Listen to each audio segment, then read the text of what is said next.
welcome to our channel. In this video, we'll explore a tool named Adobe Firefly. It's trending these days. It's an AI-powered Photoshop, basically. So as we move forward, we'll witness how Adobe generates images from text and even transform a monkey into gangster by changing its costumes using Generative Fill tool powered by Adobe.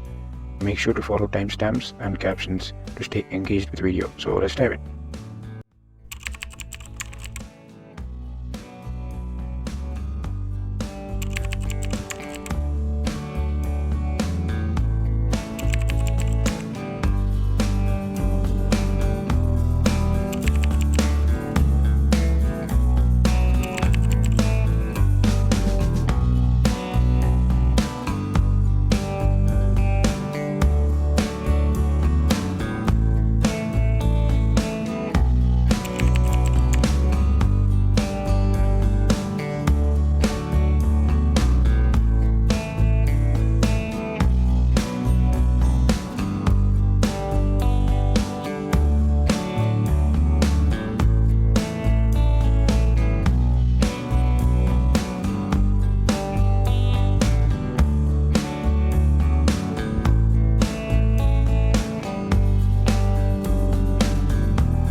It's not a game, it's a rich thing.